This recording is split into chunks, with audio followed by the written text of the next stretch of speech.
On vous souhaite la bienvenue à ériclatour.com. L'ex-directeur général de la ville de Saint-Jean-sur-Richelieu de 2008 à 2015, Daniel Desroches, a publié un bouquin destiné aux élus et aux fonctionnaires municipaux. On vous en parle dans quelques instants. Mais d'abord, parlons de vélos et surtout de bateaux électriques de cette offre saison numéro 2 pour la route de Champlain le long du Richelieu.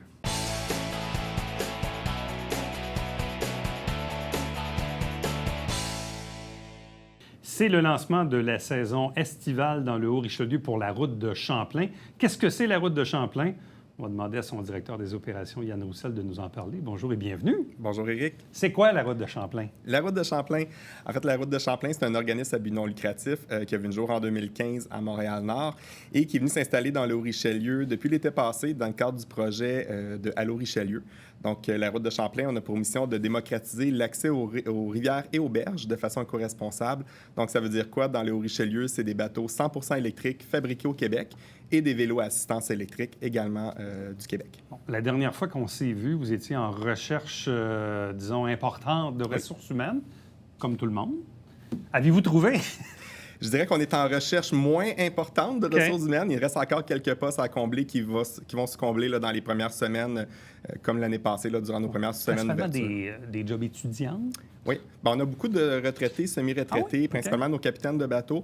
Nos emplois d'expérience client là, qui sont à l'accueil, c'est beaucoup des emplois étudiants, secondaires, cégep, université. Donc, on sait qu'il va y avoir des CV qui vont rentrer encore dans les prochaines semaines là, avec la fin des examens. Bon, l'été dernier, c'était le lancement de la route de Champlain ici, dans le secteur de la rivière Richelieu. Mais l'année passée, on était aussi dans un entre-pandémie, si on peut dire, comme terme. Qu'est-ce que ça a donné comme résultat de saison pour une première l'été passé?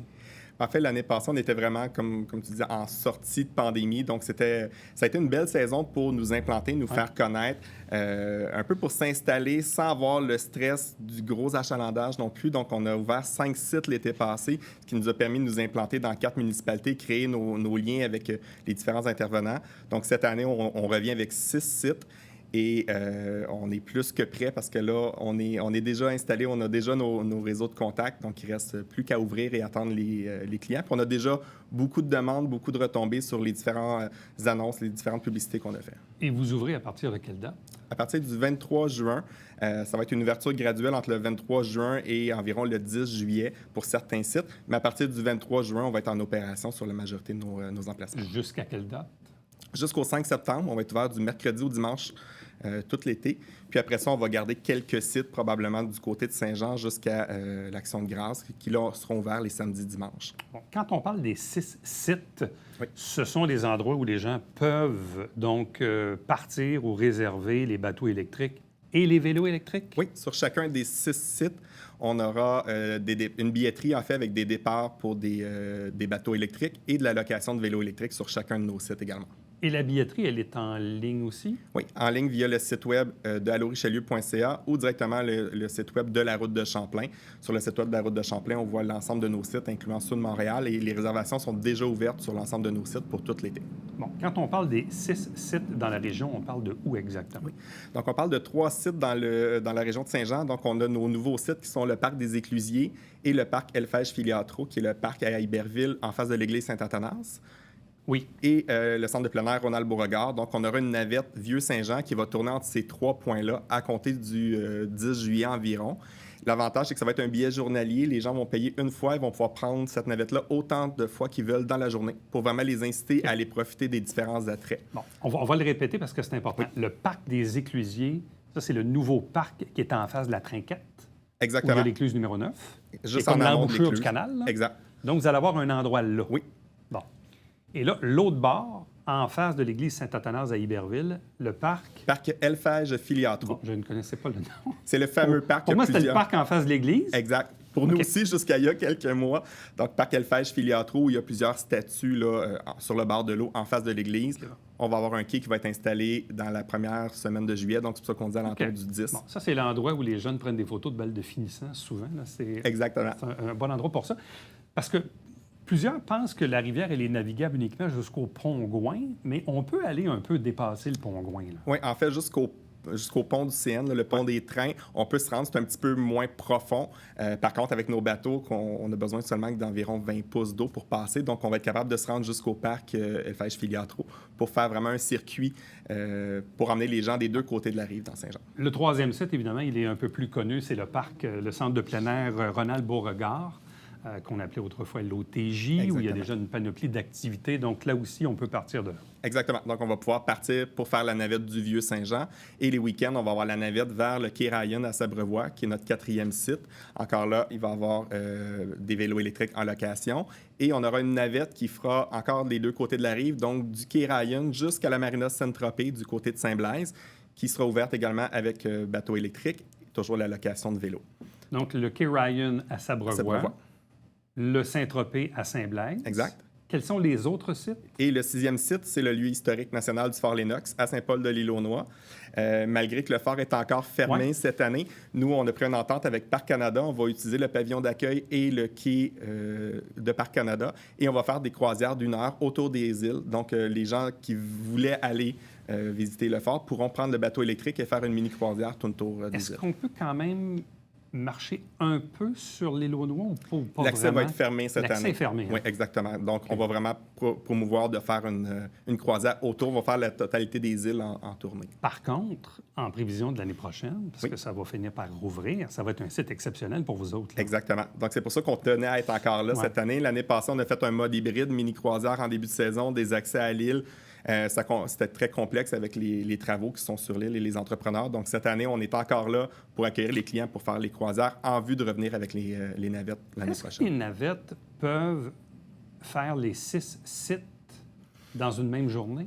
Le week-end, on va pouvoir en faire 5, donc se rendre jusqu'à Saint-Blaise. Okay. La portion Saint-Blaise-Saint-Paul va être comblée l'année prochaine et on vise l'année prochaine à faire Saint-Paul et se rendre jusqu'à la Colle pour vraiment combler le 30 km du projet à l'Eau-Richelieu. Donc, on est à la phase 2 sur 3 cette année. L'année prochaine, c'est encore des nouveaux bateaux qui vont rentrer, des moteurs un petit peu plus performants aussi. Mais prenons, disons, la première, la navette qui part du parc des Éclusiers, là, coin Saint-Paul et Richelieu-Champlain. Dans le fond, cette navette-là, elle part de là, mais elle s'en va où après? En fait, ça va être un circuit en boucle entre Ronald-Beauregard, Parc des Éclusiers et on va sortir du canal pour aller à Iberville. Exactement. Donc, ça va être un triangle toute la journée. Le bateau va tourner. Il va y avoir des départs environ aux 30 minutes. Donc, les gens vont pouvoir, à toutes les 30 minutes, reprendre un bateau pour changer d'escale. Et là, à partir de Ronald-Beauregard, c'est un bateau différent qui s'en va à Sabrevois. Et même chose à Sabrevois, c'est un autre bateau qui fait la traversée vers Saint-Blaise. Dans le cas des vélos électriques, parce que vous gérez ça aussi, les vélos électriques, ils ne sont pas transportés sur les bateaux. Non. C'est ça. C'est une autre affaire. Exact. C'est vraiment un autre projet. Donc, c'est vraiment, les gens peuvent les louer. On fournit des cartes en collaboration avec Tourisme au Richelieu pour les sentiers, les différentes pistes cyclables. Les gens prennent sur un de nos sites, louent un vélo et peuvent partir et rapporter. Donc, on fait de la location à l'heure ou à la journée. C'est pas comme un Bixi. Il y a des ressemblances, mais c'est pas comme un Bixi, là. En fait, oui, il y a des ressemblances. Il y a des ressemblances. La différence, c'est qu'il faut le ramener au point de départ. On n'est pas en mode libre-service comme les Bixi. Ils sont électriques. Mais ils sont à assistance électrique. Donc, les gens peuvent y aller 100% électrique, pédaler ou faire une assistance et y aller moitié-moitié, là, dépendamment de leur niveau de confort. Bon. J'imagine que ça doit être difficile de faire des prévisions quand on installe quelque chose de nouveau. Comment arrivez-vous à projeter un peu votre été, votre achalandage, le nombre de ressources que vous avez de besoin? C'est une boule de cristal, là. Oui, c'est une belle boule de cristal. On se base un petit peu sur les objectifs de l'année passée versus le réel. On sait qu'on est hors COVID cette année, donc on se fait des scénarios A, B, C. On y va beaucoup avec le nombre d'équipements qu'on a et les ressources disponibles aussi. Donc, c'est pour ça qu'on a dû fermer les lundis, mardis cette année. Là, on est en pénurie de main-d'œuvre. On n'avait pas les ressources pour le faire. Donc, on espère que ça va bien aller. On met les ressources, toutes les ressources disponibles pour ouvrir du mercredi au dimanche sur tous nos bateaux. Tous nos bateaux vont avoir un capitaine 5 jours semaine pour pouvoir faire les navettes. Bon, les bateaux peuvent contenir combien de personnes? Jusqu'à 6 personnes, plus le capitaine. Plus le capitaine. Et le capitaine, est-ce qu'ils font aussi un peu un descriptif Ou un accompagnement ou une narration, est-ce que c'est possible de le faire aussi?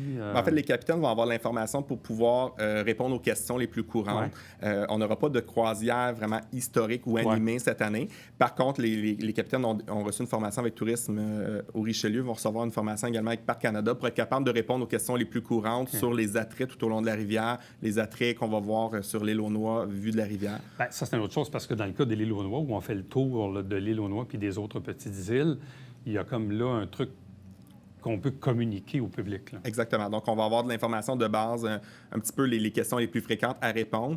Et Tourisme a travaillé également la plateforme Anecdote qui sera disponible sur les bateaux, donc qui va fonctionner autant sur l'eau que sur la rive pour avoir des petites capsules aussi informatiques tout au long de la rivière. Donc, le message à lancer au public, c'est aller sur la route de Champlain ou aller sur Allô-Richelieu. Bref, si vous désirez acheter les billets en ligne ou vous renseigner sur les 6 ports d'attache en question et sur les services, du 23 juin au 5 septembre, du mercredi au dimanche. Si vous voulez travailler, il y a encore de la place. Oui. il vous manque combien de monde, là? Il nous manquera environ 6-7 employés pour combler. Pas si mal. Pas si mal. Mais c'est quand même, c'est tout un casse-tête, là. Oui, c'est tout un casse-tête, sachant qu'on ouvre dans moins de 10 jours. C'est vrai. C'est bientôt. C'est bientôt. C'est bientôt. Qu'est-ce qu'il vous reste à faire, à part embaucher du monde, là, d'ici le lancement de la saison? Je vous dirais, ça roule quand même bien. On est en train de terminer les installations. Donc, les premiers bateaux ont été mis à l'eau aujourd'hui. Il va rester 2 bateaux à rentrer la semaine prochaine. On est en train d'installer, livrer les équipements, livrer les vélos dans les différents sites. Okay. Puis, quelques jours de formation aux employés terrain. Puis, on est prêt à ouvrir. Combien de bateaux? On va avoir 6 bateaux dès l'ouverture cette année. Combien de vélos? 24 vélos. OK.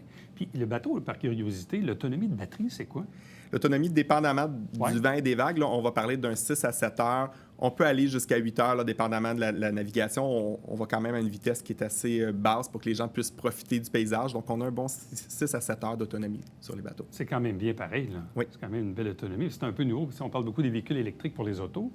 Là, les bateaux, ça commence, là. Ça commence, puis ça évolue. Même dans les plus gros formats, là. Oui, ça évolue très, très vite. Notre partenaire, qui est une compagnie québécoise, a d'ailleurs fait des partenariats avec Prince Craft pour des pontons. Donc, il y a plein de choses qui s'en viennent avec ça. Bon, bien, si vous désirez vous balader sur le Richelieu à bord de vélos électriques, pas de vélos électriques, ça, c'est pour les locations, mais à bord de bateaux électriques, désolé pour le lapsus, vous avez tout ce qu'il faut maintenant pour le faire dans les prochaines semaines, les prochains mois au cours de l'été, ici même sur le long de la rivière Richelieu. Yann Roussel, merci beaucoup. Merci, Éric. Bonne chance, bon été. Merci, toi aussi.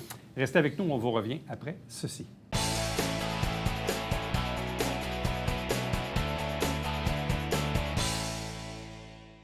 Salut, ici Alexandre Baudouin. Et François Trépanier. François, cette semaine à Sport Express. On jase de BMX avec la présidente de BMX au Richelieu, Karine Godin, qui est avec nous. Je paierais pour te voir en cuisson, en BMX. Ça s'en vient. Ça sent de toute beauté. Ne manquez pas ça. Mesdames et messieurs, bon matin et bienvenue à votre télébingo sur les ondes de télévision du Haut-Richelieu. Vous aimeriez jouer au bingo dans le confort de votre foyer? C'est possible.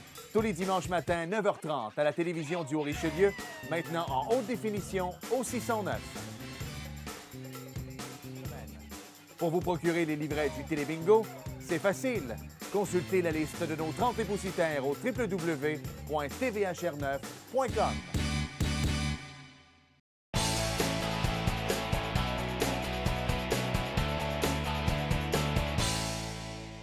Gérer une municipalité avec et pour des humains. Voilà un titre qui est, somme toute, inspirant. Ça vient de qui? C'est un livre écrit par qui? Par un ex-directeur général d'une municipalité, Saint-Jean-sur-Richelieu, pour ne pas le nommer. Il était en poste de 2008 à 2015, mais il a travaillé dans le municipal pas mal toute sa vie. C'est Daniel Desroches qui est avec nous. Bonjour et bienvenue. Bonjour. Est-ce que la retraite va bien? La retraite va bien. On reste quand même connecté sur le milieu municipal. Qu'est-ce qui s'est passé? Juste pour faire un court résumé avant de parler du livre, la carrière municipale, mis à part le bout de Saint-Jean de 2008 à 2015, qu'est-ce que vous avez fait avant et après? J'ai toujours travaillé dans le municipal. J'ai fait le tour de la Montérégie. En fin de compte, j'ai débuté ma carrière à Cowansville comme greffier à l'âge de 23 ans. Par la suite, greffier, directeur des services juridiques à Belleuil et directeur général à Belleuil aussi. Membre du comité de transition pour la diffusion du Grand Longueuil pour le gouvernement du Québec. Et par la suite, directeur général à la diffusion de Brossard pour la nouvelle ville de Brossard, donc le redémarrage de Brossard et Saint-Jean-sur-Richelieu, pour terminer ma carrière près de chez moi, là, à Mont-Saint-Hilaire. Bon, c'est ça, vous avez terminé à Saint-Jean en 2015. Ouais. Après quoi, vous avez quand même continué un peu dans le municipal. Oui, à Mont-Saint-Hilaire comme directeur général pendant 3 ans. Bon, et vous avez fait même quelques mandats sporadiques aussi. Oui, après la retraite, j'ai fait un mandat à la ville de Chambly avec des dossiers particuliers, là, pas comme directeur général, mais comme pour donner un coup de main au directeur général en poste. Alors qu'on était au moment de la tutelle ou en sortie de tutelle? En fin de tutelle. En Il y fin avait de tutelle. encore des éléments de tutelle dans le décor, là, entre autres les ressources humaines relevaient de la commission municipale. Bon. Qu'est-ce qui vous a inspiré à rédiger ce livre-là? Bien, je me suis dit, j'ai fait 40 ans de vie municipale. C'est quand même 40 ans drôlement intéressants, des années intéressantes où j'ai rencontré des gens passionnés. J'ai vécu avec plusieurs maires, j'ai vécu avec plusieurs conseillers. J'ai géré des équipes aussi de gens impliqués et j'ai vécu des événements particuliers lors de ma carrière. Je pense que j'ai géré la crise du verglas à Belleuil, entre autres. Qui m'a marqué, qui a marqué beaucoup de gens. La crise ici avec les inondations en 2011. Brossard, bien, j'ai négocié l'entente pour le centre d'entraînement du Canadien à Brossard, le développement du 10-30. Donc, j'ai vécu des choses intéressantes et je me disais, faut que je laisse une trace de tout ça. Même si c'était juste pour mes enfants puis mes petits-enfants qui puissent parler de grand-père, tu sais. Mais à la limite, c'est un outil, je me mets à la place des gens qui travaillent dans le municipal, Oui. pas juste en direction générale. Greffe, ressources humaines, finances, col bleu, col blanc, Oui. les policiers, les pompiers. Quelqu'un qui travaille dans le municipal aurait peut-être intérêt à se procurer ce bouquin-là. En tout cas, ça peut être inspirant pour quelqu'un qui démarre une carrière dans le municipal au Québec, là. J'en ai vendu, j'ai fait un tirage de 200 exemplaires. Il en reste 8 ou 9. J'en ai vendu beaucoup à des élus. OK? Oui. J'en ai vendu à des greffiers, à des trésoriers, à des directeurs généraux. Je couvre tous les angles. C'est quand même pas un livre immense en nombre de pages, mais assez dense, qui couvre à peu près tous les angles au niveau de la gestion municipale. Bon, vous dites, ce livre s'adresse à tous les gestionnaires, Oui, employés, élus municipaux qui se lèvent le matin avec comme seul et unique objectif de générer du bonheur aux citoyens. tout à fait. On se compare, ou on est souvent comparé à l'entreprise privée qui doit générer des profits. Une municipalité, elle ne doit pas générer des profits. En opposition à l'entreprise privée, une municipalité, c'est quoi? Bien, c'est une grosse commune où les gens, via leurs taxes, se payent des services. Et ce qu'on a comme mission, c'est à la limite générer du bonheur. Que je sache le matin que ma rue va être déblayée, que je peux prendre ma douche parce que j'ai de l'eau, que je puisse inscrire mes enfants au terrain de jeu, puis savoir qu'ils sont en sécurité. On ne fait que ça dans une municipalité. Donc, et comment on mesure ça? C'est difficile. On peut mesurer le rendement d'une entreprise privée. Mesurer le rendement d'une ville, c'est complexe. C'est pas évident. Il n'y a pas le truc là, de l'indice du bonheur là, Oui, qui oui. sort périodiquement, où on dit oui, telle ville, là, c'est incroyable. D'ailleurs, on voyait Oui. ça à Chambly avant la tutelle, où on disait que c'était la ville du bonheur, etc. Chambly, Et bref, Sainte-Julie, oui, c'est ça. C'est bon ou c'est pas bon, cette affaire-là, là, l'indice du bonheur? Ben, j'ai Ça vaut jamais, quoi? j'ai jamais été partisan OK, de quelque indice que ce soit. je comprends. On doit se comparer à nous autres mêmes. Comme je le disais, c'est une communauté, c'est une commune. Est-ce que dans notre communauté, on rencontre les objectifs, les attentes des citoyens de notre communauté? Vous faisiez le comparable entre une entreprise privée et une municipalité. Puis ça, malheureusement, puis c'est drôle, c'est moi qui suis le municipal depuis 35 ans, des fois, quand je me fais questionner, les gens ne saisissent pas toujours qu'une municipalité, c'est une entreprise de service. C'est plusieurs entreprises de services. Ouais. Hein? On a juste à regarder la complexité d'une organisation municipale, travaux publics, urbanisme, police, incendie. C'est toutes des cultures organisationnelles dans chacune de ces... Ce sont toutes des entreprises différentes avec des missions différentes.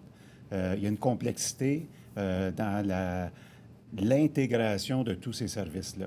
Mais effectivement, c'est vraiment une entreprise de service. Point. Bon, comme dans toute entreprise, je prends même dans mon propre domaine, celui des médias, il y a malheureusement trop souvent des silos. Oui. La main gauche, c'est pas toujours ce que la main droite fait et Oui. vice-versa. Je prends l'exemple d'une municipalité, vous venez de l'illustrer, Oui. les policiers, les pompiers, les blancs, Oui. les bleus, puis bon, tout vient avec, les loisirs, puis...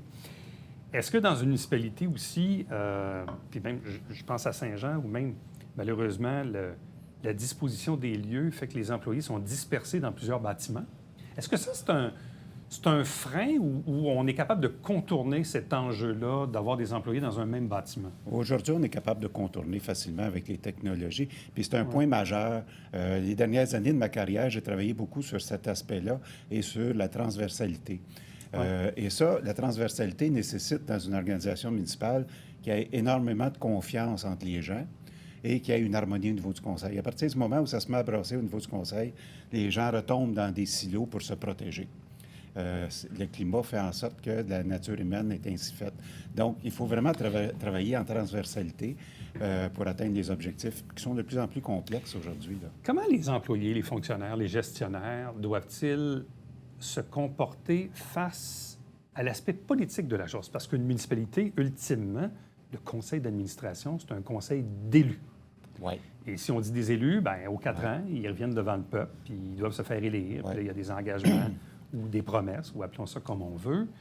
Souvent, moi, l'observation que j'en ai faite, c'est que, comme on dit, quand ça se met à brasser dans le politique, les fonctionnaires s'en vont un peu sur les lignes de côté. On fait la tortue, on se protège. Exact. On aborde un point majeur qui est crucial, c'est la compréhension des rôles de chacun. La compréhension du rôle de maire, du rôle de DG, compréhension des élus.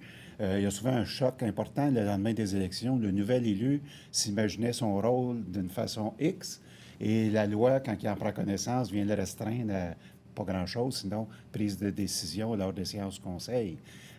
Tout se joue beaucoup sur... On a l'exemple de Sorel-Tracy dernièrement, où le maire a évoqué l'article 52 de la loi sur les cités et villes qui lui permet d'exercer un contrôle sur les fonctionnaires pour espionner son greffier. Il ne comprenait pas son rôle. Là. Il vient d'être démis de ses fonctions par la commission municipale. Donc, la compréhension des rôles de chacun. Et c'est pas simple parce que il y a eu beaucoup de jugements. La loi n'est pas claire. Quand on lit l'article, la définition du rôle du maire, la définition du rôle de DG, on dit bien c'est la même chose. Ça ne l'est pas. Il faut aller voir dans la jurisprudence. Il faut qu'il y ait un duo maire-DG qui puisse fonctionner ensemble pour que ça aille bien, pour qu'on soit capable de donner... que l'atmosphère soit vivable dans l'organisation, puis que les gens s'ouvrent, puis puissent travailler. Mais ça, la compréhension des rôles, c'est majeur, parce que vous évoquez l'actualité récente de Sorel-Tracy, où le maire a espionné son greffier avec des caméras cachées. Bon, nous, ici à Saint-Jean, on avait un maire aussi qui avait suspendu son DG quelques jours, qui voulait même saisir son ordinateur. Ultimement, ça servirait contre lui. Bon, la CMQ est parlée de la même façon qu'avec le maire de Sorel. Mais le fameux article auquel vous faites référence ne donne pas les pleins pouvoir à un maire. Parce que l'article, là, il dit ce qu'il dit. Le maire a un pouvoir de surveillance et d'enquête, si on veut, sur l'appareil municipal, mais ça ne lui donne pas tous les pouvoirs, comme celui de planter les caméras dans le bureau du greffier. Absolument pas. Ça lui donne le pouvoir de s'assurer que les décisions du conseil sont mises en œuvre. Ça ne lui donne pas le pouvoir d'intervenir dans les services pour donner des ordres. Ça ne lui donne pas le pouvoir d'ouvrir tous les dossiers. Il ne peut pas rentrer dans les services puis faire les requêtes qu'il veut. C'est pas ça que dit l'article. Et pour le savoir, il faut aller voir dans la jurisprudence. Mais ça, c'est un problème de compréhension des rôles. Mais même les directeurs généraux sont tenus à un code d'éthique. Oui. Et si un fonctionnaire ou un directeur général voit que son élu est en train de poser un geste X, Y, Z qui est contraire, il se doit de le dénoncer. Oui, mais c'est pas facile. Non, j'imagine que ça doit c'est pas être facile. simple de faire ça. C'est pas simple de faire ça. Comme DG, on va toujours essayer de trouver une voie pour ramener les choses dans l'ordre. Mais des fois, ça dérape, là, on l'a vu. Là. Quelles sont les réactions que vous avez eues à votre livre? Est-ce qu'il y a des gens qui vous ont dit « Ouais, j'ai lu ça ». Est-ce qu'il y en a qui ont eu des questions? Est-ce qu'il y en a qui ont été surpris? C'était quoi les réactions? Les réactions, la plupart des réactions, parce que j'en ai eu quand même plusieurs, les gens me disaient « C'est intéressant, c'est inspirant ». Je fais référence parfois à certaines expériences que j'ai eues. J'ai fait attention pour pas qu'on puisse identifier les villes, parce que quand je l'ai écrit, les gens étaient encore en fonction puis au niveau des conseils municipaux. Mais je n'ai eu que des commentaires intéressants et positifs. Là, oui. Est-ce que les gens sont surpris? Est-ce qu'ils apprennent des choses? Et c'était pas clair à leurs yeux? Parce que, tu sais, on parlait tantôt de la définition des rôles, puis tu sais, on le vit ici à Saint-Jean, parce que là, il y a 8 élus sur 13 qui sont nouveaux. Oui. Il y a une courbe d'apprentissage, puis comme on dit, souvent, les élus arrivent là, puis oups, OK, ça marche de même. Moi, je ne pensais pas que c'était comme ça. C'est ça. Il y a comme des surprises qui arrivent au début. Tout à ça fait, aussi. tout à fait, oui. Est-ce que les gens ont appris des choses? Sûrement. Ça, j'ai pas eu de commentaires. Le tour d'horizon que je fais, ce sont des éléments qui sont connus de la plupart des fonctionnaires. Ça fait juste comme replacer les choses dans l'ordre. Ouais. J'évoque Mintzberg à un moment donné sur le rôle des cadres dans une entreprise. Il y a 10 rôles. J'avais mis ça de côté après mes études, puis à un moment donné, j'ai entendu un élu dire à propos d'un directeur ou d'un, je me souviens plus trop, d'un contremaître peut-être, c'était pas son rôle d'aller faire ça. Là, je disais, Mintzberg, qu'est-ce qu'il disait là-dessus? J'ai sorti Mintzberg, je dis, oui, c'était son rôle. Parce que, voilà, tu sais, quand on parle de compréhension des rôles, là, ça va jusque-là. C'est vraiment la pierre angulaire d'un bon fonctionnement d'une organisation. Ouais. Là, vous allez faire quoi de votre retraite? Bien, je donne encore de la formation. OK. J'ai encore des idées. Il n'est pas question de revenir au travail. Il y a des petits projets dans l'air là, qui ne sont pas encore concrétisés. Je m'implique avec... ça a été un beau projet que j'ai réalisé avec ma fille, entre autres, son entreprise, la boîte à souvenirs. Puis je donne un coup de main pour des rédactions de textes, des révisions de textes aussi. Elle me consulte souvent. On s'implique aussi comme bénévole dans la montagne à Bromont, comme guide l'hiver dans la montagne. OK. Et présentement, je siège sur le comité. J'avais une réunion justement cet après-midi que je n'ai pas pu assister. Planification stratégique, le plan de développement durable de la montagne.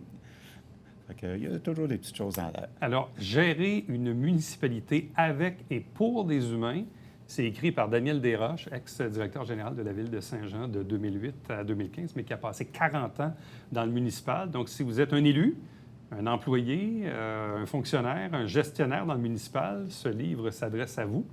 Vous allez peut-être apprendre des choses. Merci beaucoup, Daniel. Merci. Reste avec nous. On vous revient après ceci.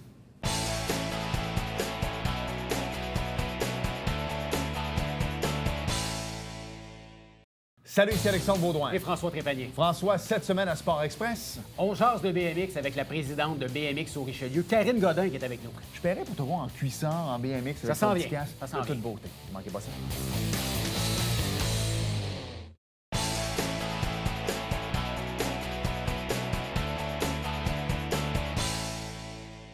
Petit rappel, et vous êtes peut-être même déjà en retard, le 3e versement des taxes municipales à Saint-Jean-sur-Richelieu était dû pour le 16 juin. Pour obtenir des renseignements, allez sur sjsr.ca/taxes pour avoir tous les détails. Et on se fixe rendez-vous, quant à nous, demain. Bye-bye.